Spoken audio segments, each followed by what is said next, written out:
Magandang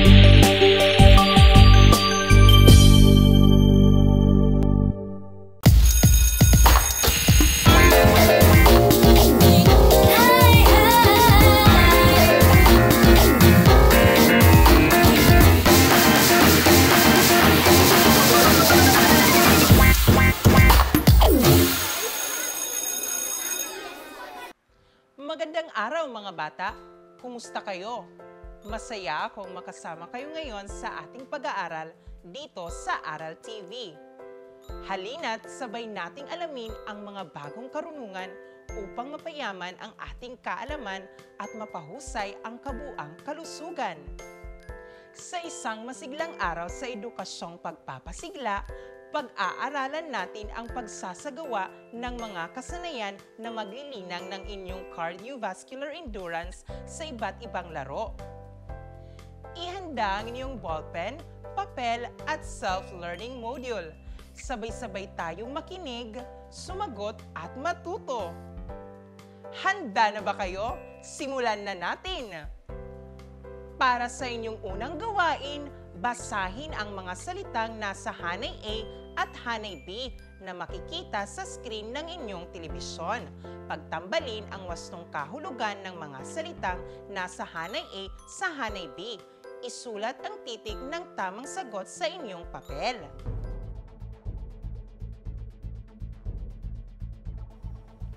Una, agility. Ano ang inyong sagot?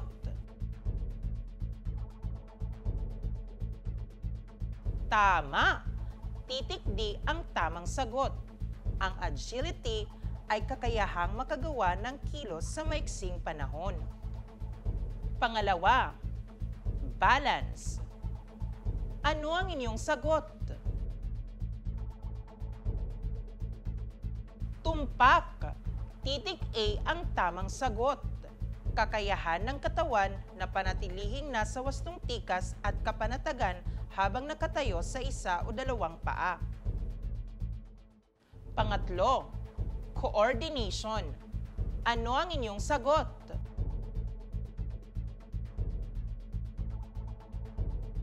Mahusay! Ang tamang sagot ay titik E.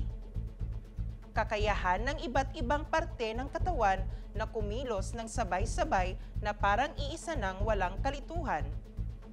Pang-apat, power. Ano ang inyong sagot?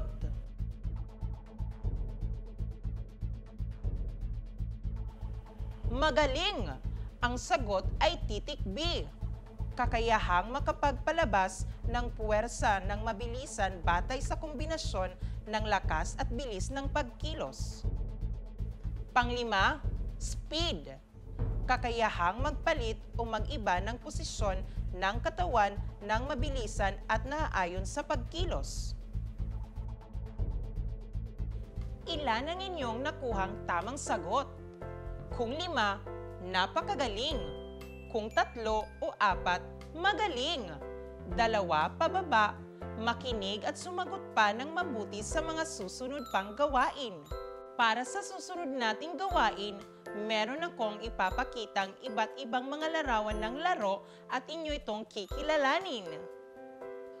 Unang larawan. Anong laro ito? Tama! Ang larong ito ay tinatawag na syato. Ito ay ginagamitan ng mahabang stick at maiksing stick sa paglalaro. Pangalawang larawan. Anong laro ito? Tumpak! Ang larong ito ay tinatawag na tumbang preso. Ginagamitan ito ng lata at binabato ito ng mga manlalaro ng tsinelas para mapatumba ito.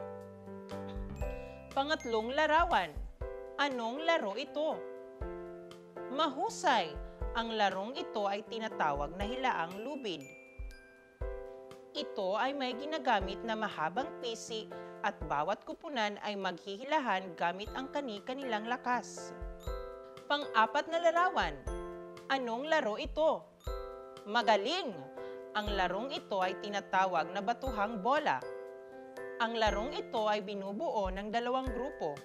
Isang grupo ang mamamato ng bola at ang isa naman ay iiwas. Kapag natamaan ng isang manlalaro, out o tanggal na siya sa laro. Panglimang larawan. Anong laro ito? Napakagaling! Ang larong ito ay tinatawag na kickball. Ito ay larong Pinoy na hango sa larong baseball. Ang kaibahan nito ay walang hawak na batang manlalarong nasa home base at ang bolang gamit ay mas malaki kaysa baseball. Ang layunin ay sipain ang bola ng malakas papunta sa mga base upang maka-home run. Nasagot nyo rin ba ng parehas sa mga tamang sagot na nabanggit? Ako'y labis na nasisiyahan sa inyong pinamalas na kagalingan. Ating ipagpatuloy. Ngayon naman, pagtambalin ang mga laro sa hanay A sa mga kasanayan nito sa hanay B. Isulat ang titik ng tamang sagot. Meron kayong 20 segundo para sagutin ito.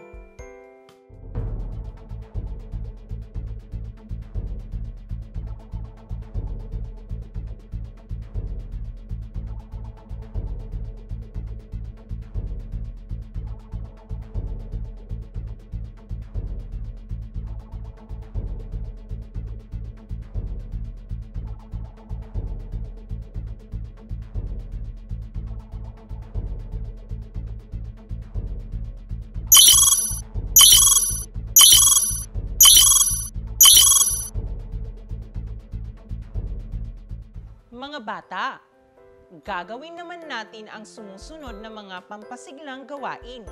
Humanap lamang ng isang malapad at malinis na lugar sa inyong tahanan at doon gawin ang mga ito. Sundin lamang ng tama at maayos ang mga hakbang at paraan upang makamit ang kahalagahan na naidudulot sa gawaing ito. Pag-jogging. Gawin ito ng 5 ikot sa maluwag na parte ng inyong bakuran. Head twist. Tumayo ng bahagyang nakabuka ang mga paa. Step A. Ipaling ang ulo sa kanan at bumilang ng 1 hanggang 8. Step B. Ipaling ang ulo sa kaliwa at bumilang ng 1 hanggang 8. Step C. Bumalik sa posisyon. Step D. Ulitin mula step A hanggang C. Shoulder rotation. Tumayo ng bahagya, nakabuka ang mga paa na nakapatong sa balikat ang mga kamay at ituwid ang ulo.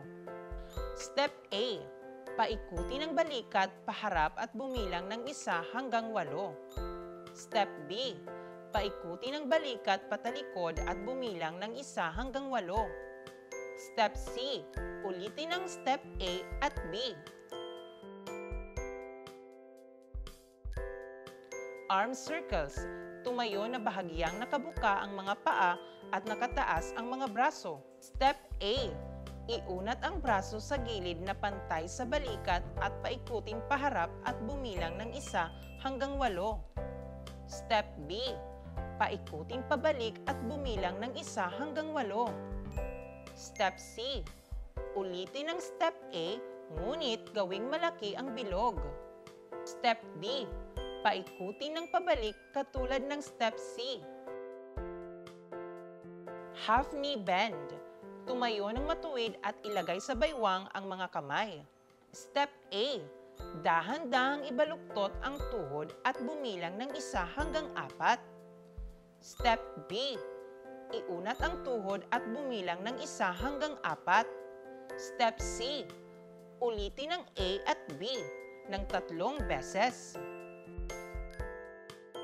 Pagkatapos mong gawin ang mga pampasiglang gawain, sapat na ba ang iyong paghahanda para sa paglalaro? Ngayon, ihanda ang sarili para sa panibagong larong iyong matututunan. Mga bata, ating panoorin ang maikling video na ito. Tumbang preso. Ito ang kailangan natin para sa tumbang preso. Lata, tsinelas, at syempre, friendship. Kailangan may taya. Pupwesto ang taya sa may bilog. Sa gitna ng bilog, doon naman nakatayo ang lata. Mula sa likod ng isang linya, sa kabilang side, doon susubuking patumbihin ng iba ang lata gamit ang kanilang tsinelas. Di pwedeng lumagpas sa linya. Pag ganun, pwede kang tayain. Pag nahagis na ang tsinelas, kailangan ulit kunin ito habang hinahabol ng taya. Pero pag natumba ang lata, kailangan mo na ito itayo ng taya bago manghabol. Pag nabawi mo ang tsinelas mo at nakabalik ka sa likod ng linya, safe ka. Pero pag nahawakan ka ng taya, ikaw ng taya. Yun na! Guys! Woo! Sigaling na natin! Yes! Tama na! Tapos sa'yo muna. Go, dala! Kapila, go! Di tayo naman! Ba't di mo magawa?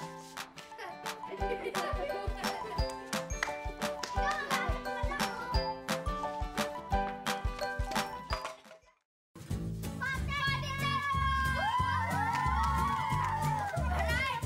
Mas ka-tips tayo para malaman. Okay, tutok mo na ulit. Sige, sila.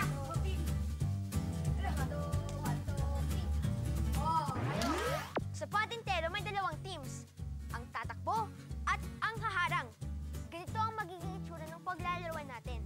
Sa linya sa gitna, pwesto ang patotot. Ang around the world naman, kaya around the world ang tawag sa kanya kasi libre siyang gumalaw sa lahat ng linya. Kailangan makalusot isa-isa ang mga tatakbo na hindi nahahawakan ng mga tagaharang. Pag nakalusot ka na hindi ka natataya, 1 point yun sa'yo at sa team mo. Pag nahawakan ka naman, eliminated ka. Pag lahat ng tatakbo ay nakatapos na ng tig-iisang turn, sila naman ang haharang sa kabilang team.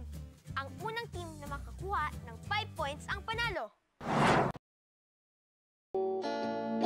Sa simula ng laro, ang mga manlalaro ay pipili ng taya sa pamamagitan ng Jack and Boy o maibay taya. Ang taya ay mag-uumpisa sa posisyon na kaluhod habang ang ibang manlalaro ay tatalon sa ibabaw niya. Tapos, ang posisyon ng taya ay unti-unting aangat matapos tumalon sa kanya bilang pag-usad ng laro. Ang tanging pwede lang na humawak sa likod ng taya ay ang kamay ng tatalon.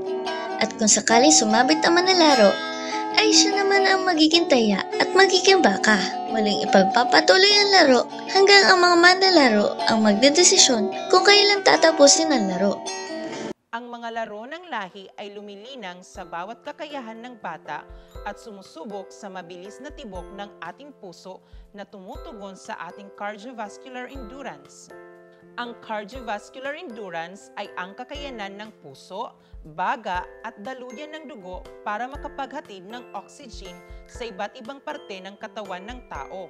Kung ang ating circulatory system ay nakapagpapadala ng sapat na oxygen sa mga tissue ng katawan, mas mababa ang magiging breathing rate. Ibig sabihin, kung ikaw ay mas bumibilis ang paghinga, isang indikasyon ito na hindi nakakarating ang oxygen sa mga tissue ng katawan. Ito rin ay sintomas ng paghina ng puso o di kaya ay kakulangan ng exercise ng isang tao. Marami namang paraan upang mapataas ang cardiovascular endurance ng isang tao. Maliban sa pagkakaroon ng mas mataas na cardiovascular endurance, may benepisyo din ang cardiovascular exercise. Pwede din na bumaba ang timbang ng isang taong nag-i-ehersisyo. Siyempre, kailangan din na kumain ng tama at bawasang ang carbohydrates. Mas lalakas din ang ating katawan at ang mga muscles na nagagamit sa exercise. Mahirap lamang simulan ang mga ganitong ehersisyo kaya ang sinasabi ng mga eksperto, magsimula kahit 5 minuto muna sa isang araw. Dagdagan ng 5 minuto kada linggo hanggang marating ang goal na 30 minutes bawat araw. Kailangan din kasi ng ating katawan na mag-adjust sa ehersisyo ng ating ginagawa. Kapag ito ay nagawa na natin ng higit sa 1 buwan, magiging parte na ito ng ating sistema at mas magiging madali na gawin ang mga ehersisyo. Mga bata, tandaan na ang cardiovascular endurance ang kakayahan ng katawan na makagawa ng pangmatagalang gawain na gumagamit ng malakihang galaw mula sa katamtaman hanggang sa mataas na antas ng kahirapan. Nasusukat ito sa pamamagitan ng pagbilang ng tibok ng puso na madarama sa pulsuhan sa loob ng itinakdang oras. Ngayon naman ay sasagutan ninyo ang mga sumusunod na katanungan. Unang bilang, ano-ano ang mga laro ng lahi na sumusubok sa cardiovascular endurance?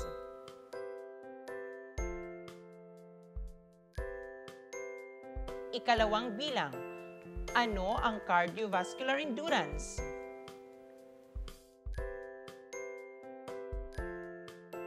Ikatlong bilang, paano nalilinang ang cardiovascular endurance sa mga laro ng lahi na nabanggit? Ikaapat na bilang, ano-ano ang mga benepisyo na nakukuha kapag ang isang tao ay may magandang cardiovascular endurance?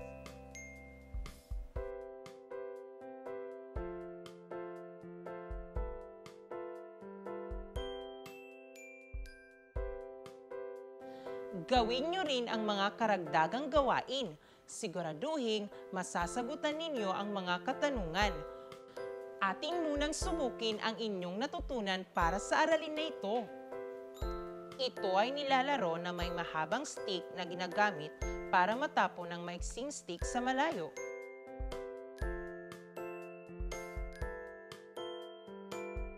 Ang larong ito ay binubuo ng dalawang kupunan na may parehong bilang sa bawat grupo na ang isang grupo ay nakabantay sa ginawang kahon.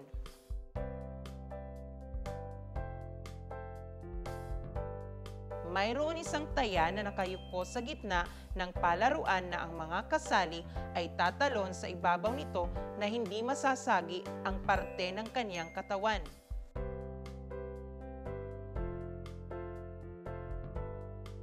Ginagamitan ng lata at ang mga manlalaro ay maghahagis ng tsinelas para mapatumba ang lata.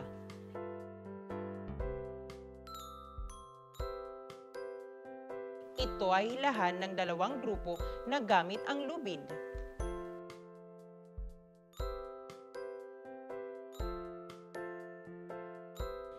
Ilan ang inyong nakuhang tamang sagot? Kung 5, napakagaling. Kung 3 o 4, magaling. 2 pababa na tamang sagot, huwag mag-alala, maaaring muling pag-aralan ang naging paksa. Ngayon naman, sagutin ng maigi ang mga karagdagang tanong. Unang bilang, ano ang iyong natutunan pagkatapos mong mabasa ang tungkol sa mga larong na pag-aralan?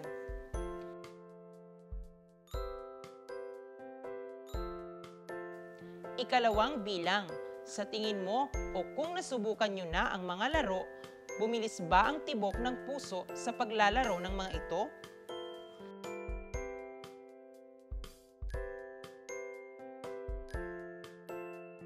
Ikatlong bilang, ano-anong bahagi ng katawan ang nagamit para maipakita ang puwersa ng katawan?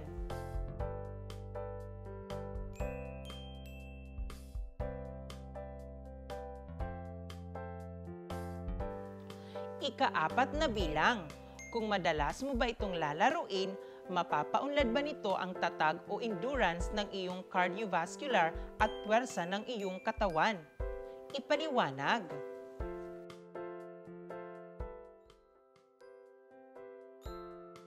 Siguraduhin masasagutan ninyo ang mga katanungan. Kung may tanong kayo o nais linawin, isulat nyo na rin ang mga ito. Pagkatapos ay dalhin ninyo ito sa mga collecting station na itinalaga ng inyong paaralan o di kaya ay magpadala ng text message ukol sa tinalakay na aralin. Ipadala nyo ito sa numero na nakalagay sa inyong kits o di kaya ay magpadala ng email, mensahe sa FB Messenger ng inyong guro. Isang aralin na naman ang natapos. Sigurado marami kayong natutunan. Tandaan, ang mga laro ng lahi ay may iba't ibang benepisyo upang malinang ang cardiovascular endurance. Pwede ninyo itong ibahagi sa iba upang mas marami pang magkaroon ng kaalaman sa pamamagitan ng ating YouTube channel. Hanapin lamang ang Aral TV, Deped Leyte, mag-like at subscribe, hit the bell button para lagi kang updated. Muli, ako si Teacher Riniel. Paalam!